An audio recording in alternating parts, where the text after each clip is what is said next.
A Blue Castle. Chapter 10.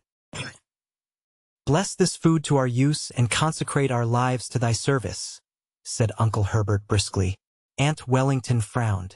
She always considered Herbert's graces entirely too short and flippant. A grace, to be a grace in Aunt Wellington's eyes, had to be at least 3 minutes long and uttered in an unearthly tone, between a groan and a chant. As a protest, she kept her head bent a perceptible time after all the rest had been lifted. When she permitted herself to sit upright, she found Valancy looking at her. Ever afterwards, Aunt Wellington averred that she had known from that moment that there was something wrong with Valancy. In those queer, slanted eyes of hers. We should always have known she was not entirely right with eyes like that. There was an odd gleam of mockery and amusement, as if Valancy were laughing at her. Such a thing was unthinkable, of course. Aunt Wellington at once ceased to think it. Valancy was enjoying herself. She had never enjoyed herself at a family reunion before. In social function, as in childish games, she had only filled in. Her clan had always considered her very dull. She had no parlor tricks, and she had been in the habit of taking refuge from the boredom of family parties in her blue castle, which resulted in an absent-mindedness that increased her reputation for dullness and vacuity. She has no social presence whatever, Aunt Wellington had decreed once and for all. Nobody dreamed that Valancy was dumb in their presence merely because she was afraid of them. Now she was no longer afraid of them. The shackles had been stricken off her soul. She was quite prepared to talk if occasion offered. Meanwhile, she was giving herself such freedom of thought as she had never dared to take before. She let herself go with a wild, inner exultation, as Uncle Herbert carved the turkey. Uncle Herbert gave Valancy a second look that day. Being a man, he didn't know what she had done to her hair, but he thought surprisedly that Doss was not such a bad-looking girl after all, and he put an extra piece of white meat on her plate. "What herb is most injurious to a young lady's beauty?" propounded Uncle Benjamin by way of starting conversation. Loosening things up a bit, as he would have said. Valancy, whose duty it was to say, "What?" did not say it. Nobody else said it, so Uncle Benjamin, after an expectant pause, had to answer, "Time," and felt that his riddle had fallen flat. He looked resentfully at Valancy, who had never failed him before, but Valancy did not seem even to be aware of him. She was gazing around the table, examining relentlessly everyone in this depressing assembly of sensible people and watching their little squirms with a detached, amused smile. So these were the people she had always held in reverence and fear. She seemed to see them with new eyes. Big, capable, patronizing, voluble Aunt Mildred, who thought herself the cleverest woman in the clan. Her husband a little lower than the angels and her children wonders. Had not her son, Howard, been all through teething at 11 months? And could she not tell you the best way to do everything, from cooking mushrooms to picking up a snake? What a bore she was! What ugly moles she had on her face! Cousin Gladys, who was always praising her son, who had died young, and always fighting with her living one. She had neuritis, or what she called neuritis. It jumped about from one part of her body to another. It was a convenient thing. If anybody wanted her to go somewhere she didn't want to go, she had neuritis in her legs. And always if any mental effort was required she could have neuritis in her head. You can't think with neuritis in your head, my dear.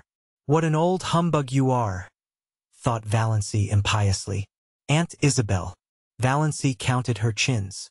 Aunt Isabel was the critic of the clan. She had always gone about squashing people flat. More members of it than Valancy were afraid of her. She had, it was conceded, a biting tongue. "I wonder what would happen to your face if you ever smiled," speculated Valancy unblushingly. Second cousin Sarah Taylor, with her great, pale, expressionless eyes, who was noted for the variety of her pickle recipes and for nothing else. So afraid of saying something indiscreet that she never said anything worth listening to. So proper that she blushed when she saw the advertisement picture of a corset and had put a dress on her Venus de Milo statuette which made it look real tasty. Little cousin Georgiana. Not such a bad little soul, but dreary very. Always looking as if she had just been starched and ironed. Always afraid to let herself go. The only thing she really enjoyed was a funeral. You knew where you were with a corpse. Nothing more could happen to it. But while there was life, there was fear. Uncle James, handsome, black, with his sarcastic, trap-like mouth and iron-gray sideburns, whose favorite amusement was to write controversial letters to the Christian Times, attacking modernism. Valency always wondered if he looked as solemn when he was asleep as he did when awake. No wonder his wife had died young. Valency remembered her. Pretty sensitive thing. Uncle James had denied her everything she wanted and showered on her everything she didn't want. He had killed her quite legally. She had been smothered and starved. Uncle Benjamin, wheezy, pussy-mouthed, with great pouches under eyes that held nothing in reverence. Uncle Wellington, long, pallid face, thin, pale yellow hair, one of the fair Sterlings, thin, stooping body, abominably high forehead with such ugly wrinkles, and eyes about as intelligent as a fish's, thought Valency. Looks like a cartoon of himself. Aunt Wellington, named Mary but called by her husband's name to distinguish her from Great Aunt Mary. A massive, dignified, permanent lady. Splendidly arranged, iron-gray hair. Rich, fashionable beaded dress. Had her moles removed by electrolysis, which Aunt Mildred thought was a wicked evasion of the purposes of God. Uncle Herbert with his spiky gray hair. Aunt Alberta, who twisted her mouth so unpleasantly in talking and had a great reputation for unselfishness because she was always giving up a lot of things she didn't want. Valency let them off easily in her judgment because she liked them, even if they were, in Milton's expressive phrase, stupidly good. But she wondered for what inscrutable reason Aunt Alberta had seen fit to tie a black velvet ribbon around each of her chubby arms above the elbow. Then she looked across the table at Olive. Olive, who had been held up to her as a paragon of beauty, behavior, and success as long as she could remember. Why can't you hold yourself like Olive Doss? Why can't you stand correctly like Olive Doss? Why can't you speak prettily like Olive Doss? Why can't you make an effort, Doss? Valency's elfin eyes lost their mocking glitter and became pensive and sorrowful. You could not ignore or disdain Olive. It was quite impossible to deny that she was beautiful and effective, and sometimes she was a little intelligent. Her mouth might be a trifle heavy. She might show her fine, white, regular teeth rather too lavishly when she smiled. But when all was said and done, Olive justified Uncle Benjamin's summing up. A stunning girl. Yes, Valency agreed in her heart.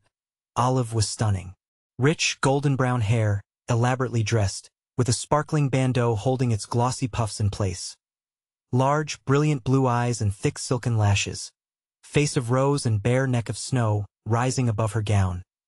Great pearl bubbles in her ears, the blue-white diamond flame on her long, smooth, waxen finger with its rosy, pointed nail. Arms of marble, gleaming through green chiffon and shadow lace. Valency felt suddenly thankful that her own scrawny arms were decently swathed in brown silk. Then she resumed her tabulation of Olive's charms. Tall, queenly, confident, everything that Valency was not. Dimples, too, in cheeks and chin. A woman with dimples always gets her own way, thought Valency, in a recurring spasm of bitterness at the fate which had denied her even one dimple. Olive was only a year younger than Valency, though a stranger would have thought that there was at least 10 years between them. But nobody ever dreaded old maidenhood for her. Olive had been surrounded by a crowd of eager beaux since her early teens, just as her mirror was always surrounded by a fringe of cards, photographs, programs, and invitations. At 18, when she had graduated from Havergal College, Olive had been engaged to Will Desmond, lawyer in embryo. Will Desmond had died and Olive had mourned for him properly for 2 years. When she was 23, she had a hectic affair with Donald Jackson. But Aunt and Uncle Wellington disapproved of that, and in the end Olive dutifully gave him up. Nobody in the Sterling clan, whatever outsiders might say, hinted that she did so because Donald himself was cooling off. However that might be, Olive's third venture met with everybody's approval. Cecil Price was clever and handsome and one of the Port Lawrence Prices. Olive had been engaged to him for 3 years. He had just graduated in civil engineering and they were to be married as soon as he landed a contract. Olive's hope chest was full to overflowing with exquisite things, and Olive, had already confided to Valency what her wedding dress was to be. Ivory silk draped with lace, white satin court train, lined with pale green georgette, heirloom veil of Brussels lace. Valency knew also, though Olive had not told her, that the bridesmaids were selected and that she was not among them. Valency had, after a fashion, always been Olive's confidant. Perhaps because she was the only girl in the connection who could not bore Olive with return confidences. Olive always told Valency all the details of her love affairs, from the days when the little boys in school used to persecute her with love letters. Valency could not comfort herself by thinking these affairs mythical. Olive really had them. Many men had gone mad over her besides the 3 fortunate ones. I don't know what the poor idiots see in me that drives them to make such double idiots of themselves, Olive was wont to say. Valency would have liked to say, I don't either. But truth and diplomacy both restrained her. She did know perfectly well. Olive Sterling was one of the girls about whom men do go mad just as indubitably as she, Valency, was one of the girls at whom no man ever looked twice. And yet, thought Valency, summing her up with a new and merciless conclusiveness, she's like a dewless morning. There's something lacking.